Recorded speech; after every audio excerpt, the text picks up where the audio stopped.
Hi అందరికీ ఎలా ఉన్నారు? బాగున్నారా? సో మేమైతే సూపర్గా ఉన్నాము. ఇక్కడైతే ఇంకా రెడీ అయిపోతున్నాము. పైన ఉన్న టెంపుల్స్ దర్శనం అన్నీ అయిపోయాయి చూసుకోవడము.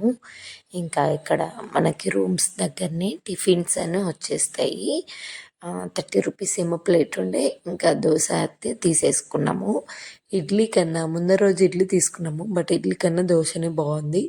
సో ఇవి తీసుకున్నాము. అయితే మీకు ఓ విషయం చెప్తానన్నా కదా, నేను 3 కత్తెరలు ఇచ్చేసాను దేవుని దగ్గర. అంటే పిల్లలకి గుండు చేయించిన రోజే 3 కత్తెరలు ఇచ్చేసాను. ఇటు సైడ్ ఎంబడి తీసుకొని వెనకంగా నాకు కొంచెమే చూయించిందండి చూయించేటప్పుడు. బట్ కట్ చేయడం మాత్రం చాలా కట్ చేసింది. జుట్టు అయితే ఇంకా కట్ చేసినాక మనం ఏం చేయలేం కదా, చాలా అంటే చాలా కట్ అయిపోయింది. ఏదో ఇంత అయిపోయింది చూడండి జుట్టు. ఇంక ఇదైతే మేము ఆకాశగంగ దగ్గర తెచ్చుకున్న నీళ్ళండి. అక్కడనే చిట్టి చిట్టి బాటిల్స్ ఉన్నాయి. ఇంకా ఇంటికి తీసుకొని వెళ్దాం అన్నట్టుగా తీసేసుకున్నాము. రూమ్ అయితే ఇంకా వెకేట్ చేసాము. మొత్తం రెడీ అయిపోయి బ్రేక్ఫాస్ట్ తినేసి వచ్చేసాము. ఎంత బాధ అయిపోయిందంటే చాలా బాధ అయింది. ఆ రూమ్లో నుంచి బయటకు వచ్చేస్తుంటే చాలా కంఫర్ట్గా ఉన్నాము. ఉన్నన్ని రోజులు అయితే మేము అండ్ అన్ని పైన టెంపుల్స్ అన్నీ కింద టెంపుల్స్ అన్నీ చూసేసుకున్నాము. ఇప్పుడు ఇంకా తిరుపతిలో మేము తీసుకోవాలనుకున్నవన్నీ తీసేసుకున్నాము. వైకుంఠ ఏకాదశి ఉండే కదా, ఇంకా 2 డేస్లో అంటే మేము 2 డేస్ వైకుంఠ ఏకాదశి ఉందనగా వచ్చేసాము. అంతా డెకరేట్ చేయడము అంతా పెట్టేశారు. ఇంక ఇక్కడైతే తిరుపతికి వచ్చిన తర్వాతకి ఖచ్చితంగా కొన్ని తీసుకొని వెళ్ళండి. అవి ఏంటంటే చెప్తాను. అంటే మాకు తెలియదు, ఇక్కడికి వచ్చిన తర్వాతకి మేము కనుక్కున్నాము. ఫస్ట్ అయితే క్యాలెండర్లు తీసుకున్నాము. ఒక పక్కన మా హస్బెండ్ వాళ్ళ కొలిక్ కూడా తెమ్మన్నారంట. అందుకని ఒకటి మాకు ఒకటి తనకి అండ్ ఇక్కడ మంచి డ్రింకింగ్ వాటర్ అయితే పట్టేసుకున్నాము. ఇంక ఇక్కడి నుంచి వెళ్తుంటే ఎంత బాధ అయిందో. మళ్ళీ ఒక్కసారి ఇక్కడ దేవుని అయితే మొక్కుకొని మా ప్రయాణం అయితే స్టార్ట్ చేసాము. దేవుడు మనకి ఇక్కడ పైన న్యూ ఇయర్ క్యాలెండర్లు ఇచ్చే దగ్గరనే అగరబత్తులు అమ్ముతానన్నారు. లడ్డు దగ్గరనే అగరబత్తులు అమ్ముతారంట అండి. బట్ అక్కడ అయిపోయాయి. ఇంకా అక్కడ కనుక్కుంటే మనకి కింద సిఆర్ఓ ఆఫీస్ అని ఉంటుంది, అక్కడ కూడా ఉంటాయి అని చెప్పారంట. బేసిక్ ఇప్పుడు తిరుమల క్రౌడ్ ఎక్కువ ఉన్నది కాబట్టి ఇంక అందులోనే ఎవరు వచ్చినా కూడా ఖచ్చితంగా అగరబత్తులు తీసుకొని వెళ్తారంట. స్వామివారికి మనము అలంకరిస్తాం కదా అండి, ఆ పువ్వులన్నీ వేస్ట్ అవ్వకుండా ఇలా అగరబత్తులు చేస్తారంట. ఒక బాక్స్ వచ్చేసి 475 అండి. ఇంకా మేమైతే ఇంకా కింద మా లక్ ఏంటంటే సిఆర్ఓ ఆఫీస్ దగ్గర ఉంటాయి అనగానే బుక్ స్టాల్ ఉంటుంది, అక్కడ ఉంటుంది అనగానే మేము వెళ్ళామా, మంచిగా ఉన్నవి ఒక 2 అయితే తీసేసుకున్నామండి.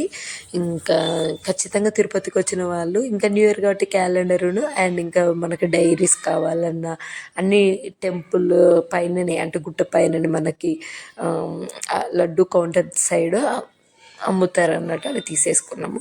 ఇంకా నాకు ఇంకా టైం లేదు, మళ్ళీ నైట్కి మేము బస్ బుక్ చేసేసుకున్నాము అనేసి అయితే ఇంకా పైనుంచి గుట్ట పైనుంచి మేము కార్ మాట్లాడేసుకొని గుట్ట కిందికి వెళ్ళాము. ఇటు సైడ్ అయితే అలిపిరి మెట్లు ఉన్నాయి.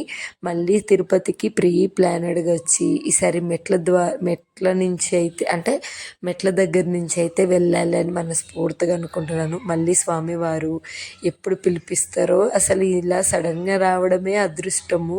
స్వామివారిని అంటే ఆయన పిలుపు లేనిది ఏదైనా జరగదు కదా అలా.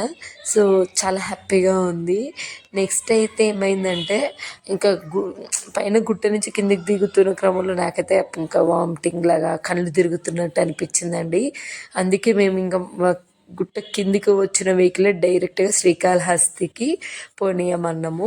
బేసిక్గా శ్రీకాళహస్తి, కాణిపాకం ఇవి కూడా చూసుకుందాం అనుకున్నాము. ఎందుకంటే మనకి ఈరోజు టైం ఉంది. నైట్ 9 o'clock వరకు కూడా టెంపుల్ అంటే బస్సు 9 o'clock మాకు బస్సు ఉంది. డే అంతా ఇవి కాణిపాకం అండ్ ఇంకోటి ఏంటంటే శ్రీకాళహస్తి దగ్గర గుడిమల్లం అని ఉంటుందండి.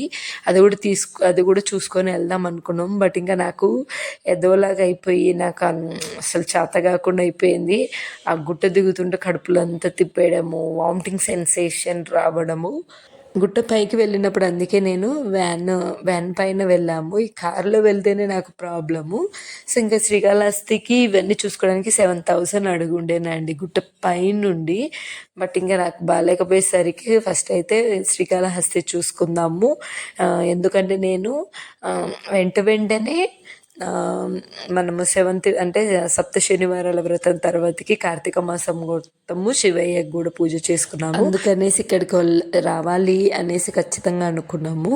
బట్ ఇక్కడికి ఇంకా అక్కడి నుంచి ఇటు వచ్చేసరికి ఆల్మోస్ట్ 1 అలా అయిపోయిందండి. దర్శనం కూడా ఎంత బాగా జరిగిందంటే నెక్స్ట్ ఏంటంటే విష్ణువుని పూజించిన వాళ్ళు ఖచ్చితంగా శివుని కూడా మనము పూజించాలి. ఇద్దరు ఒకరికొకరంటే చాలా ఇష్టము. అది కార్తీక పురాణంలోనూ నెక్స్ట్ ఇక్కడ మనకి సప్త శనివారాల వ్రతంలోనూ కూడా ఉంటుంది ఖచ్చితంగా. సో అందుకని అయితే ఇంకా అక్కడ విష్ణువుని అయితే మనము స్వామివారిని అయితే దర్శనం చేసుకుందాము. నెక్స్ట్ ఇక్కడ శివయ్యను కూడా దర్శనం చేసుకుందామని ఇలా ఉంటుందండి. పెద్దవి శివలింగము, దానికి ఇంకా పడగలు ఉండేసి ఇలా ఉంటుంది. చాలా బాగా అయింది దర్శనము. 500 టికెట్ అలా తీసేసుకున్నాము. దర్శనం అయింది. ఇంకా నా వికెట్ కూడా అవుట్ అయిపోయింది లేండి. మధ్యలో కుడిమల్లం కూడా వెళ్దాం అనుకున్నాము. అది కూడా మన భారతదేశంలోనే శివుడు అంటే మొదట వెలిసిన శివలింగం అక్కడనేనంట. చాలా బాగుంటుంది గుడిమల్లం. అదొక్కటి మిస్ అయినాము. నాకు తీసుకొని వెళ్ళమన్నాము, అది మళ్ళీ సపరేట్గా మాట్లాడడం. అక్కడికి 2000 1500 చెప్పారు కారు. ఇంకా ఆ టైంకి నాకు కూడా కొంచెం బాగాలేకుండా కళ్ళు తిరిగినట్టు కొద్దిగా వీక్ అయిపోయాను. ఇంకా మా హస్బెండ్ అమ్మో మళ్ళీ ఇంకా నైట్ జర్నీ చేయాలి కదా, నెక్స్ట్ టైం వచ్చినప్పుడు కాణిపాకము నెక్స్ట్ గుడిమల ఇవి 2 మిగిలాయి. అన్ని టెంపుల్ చూసేసామండి. ఇంకా మాకు ఇక్కడికి వచ్చేసరికి ఆల్మోస్ట్ 7 అలా అయింది. సరే ఇంకా డిన్నర్ చేసుకొని మనము బస్ ఎక్కితే హ్యాపీగా పడుకోవచ్చు అనేసి వచ్చిన దగ్గర నుంచి అనుకున్నాము ఆంధ్ర మీల్ తినాలి, ఆంధ్ర మీల్ చెయ్యాలి అనేసి. ఫైనల్ ఇప్పుడు డిన్నర్ అయ్యింది. అండ్ ఇక్కడ ప్రైవేట్ బస్సెస్ అన్నీ వెయిట్ చేస్తాయి అన్నట్టు. 8:40కి ఏమో ఉంది. ఇంట్రా సీట్ అయితే బుక్ చేసుకున్నాము. ఇంకా అందులో మొత్తం ఇప్పుడే బస్సు వచ్చేసింది. ఇంకా వెళ్ళిపోవడమే, హ్యాపీగా పడుకోవడము. అండ్ మీకు ఒక విషయం చెప్పాలి. యాక్చువల్లీ చాలా పవర్ఫుల్ అని అందరికీ తెలుసు తిరుపతి. బట్ మాకు పర్సనల్ ఎక్స్పీరియన్స్ ఇది చెప్పొచ్చో చెప్పకూడదో తెలియదు, బట్ చెప్తున్నాను. ఏమైందంటే గుట్టపైన ఎవరు కూడా చెప్పులతో వెళ్ళొద్దు, ఆయన అక్కడ రాసి కూడా ఉంటుంది. మాకు ఫస్ట్ టైం మేము తిరుపతికి రావడం వల్ల కొన్ని ప్లేసెస్ దగ్గర చెప్పుల పైన అలా నడిచాము. నేను కొన్ని దగ్గర నాకు అయ్యో ఇక్కడ రాసి ఉంది మనం వెళ్ళకూడదు గుట్ట పైన చెప్పులని నేను విప్పేసి చేతులు పట్టుకొని నడిచానండి. పాపం మా హస్బెండ్ ఒక మాట అన్నారు, ఇంకొంచెం దూరం అయితే అయిపోతుంది ఏం కాదులే వేసుకుంటున్నారు కదా అన్నారు. నేను అన్నాను అప్పటికి, ఎవరో వేసుకుంటున్నారని కాదు, వేసుకోకూడదు అంటే వేసుకోకూడదు, వద్దు పట్టేసుకో చెప్పులు ఏమొద్దు అన్న. సరేలే అన్నీ అన్నట్టుగా దాన్ని పట్టించుకోలేము మా హస్బెండ్.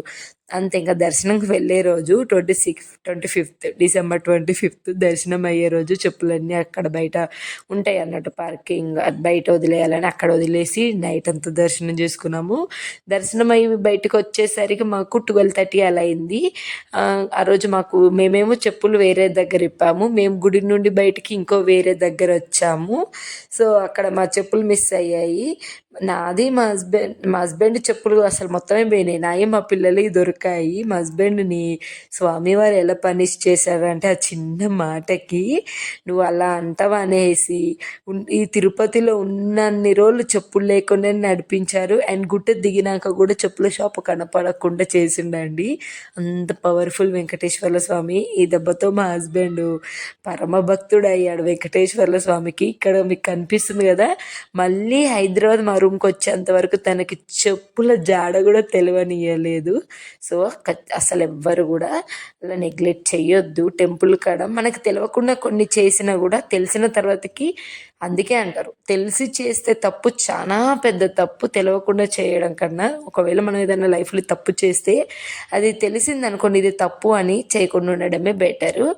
నెక్స్ట్ అయితే నాకు అంత బాగుంది. బస్సు ఎక్కి దిగగానే నా ఫేస్ అక్కడ నేను డిన్నర్ చేసి ఎక్కినంతసేపు నా ఫేస్ బాగుంది. హైదరాబాద్కి వచ్చి బస్సు దిగగానే ఫేస్ అంతా స్వెల్లింగ్, బాడీ అంతా ర్యాషెస్ ఏమైనా ఏమో మేబీ ఫుడ్ పాయిజన్ అయ్యింది, వాతావరణం చేంజ్ వల్ల అనుకుంటా. చూసారు కదా నా కళ్ళు ఫుల్ ఫీవరు ఉంటా ఉంటే ఇంకా ఫీవర్ ఎక్కువైపోయింది. బట్ ఇంటికి ప్రసాదం తెచ్చినాం కదా, ఖచ్చితంగా ఫ్రెష్ అప్ అయిపోయి ప్రసాదం అంతా దేవుని దగ్గర పెట్టేయాలని. అండ్ ఇక్కడ ఈ అగరబత్తులు స్మెల్ అబ్బబ్బబ్బ, తిరుపతికి వెళ్ళిన వాళ్ళు ఖచ్చితంగా తీసుకోండి, మిస్ చేసుకోకండి. నిజంగా బెస్ట్ అగరబత్తులు ఇవైతే. నాకు ఇంట్లో దీపం పెట్టినంతసేపు నా ఇల్లు తిరుపతి లాగానే అనిపించింది. ఆ తిరుపతి వదిలి వస్తుంటే నేను చాలా ఏడ్చానండి, చాలా బాధ అయింది. మళ్ళీ ఆ స్వామివారు ఎప్పుడు రప్పించుకుంటారో అక్కడ నుండి. ఈసారి తిరుపతి నుండి స్వామివారి పాదాలు తెచ్చుకున్నాను, అమ్మవారిని తెచ్చుకున్నాను. అంతా నా పూజ మందిరము ఒక తిరుపతి లాగానే అంత రెడీ చేసుకున్నాను ఫీలింగ్ వచ్చింది. అందులోని తిరుపతి నుండి తెచ్చుకున్న అగరబత్తులు ఇవి చాలా మెమొరీస్ని తెచ్చేసుకున్నాను. అండ్ ఈ 2026లో నేను బెస్ట్గా ఒకటి చేయాలనుకుంటున్నాను. అందుకే తిరుపతి నుండి భగవద్గీత కూడా తెచ్చుకున్నాను. ఈ 2026లో భగవద్గీత చదవాలి అని స్ట్రాంగ్గా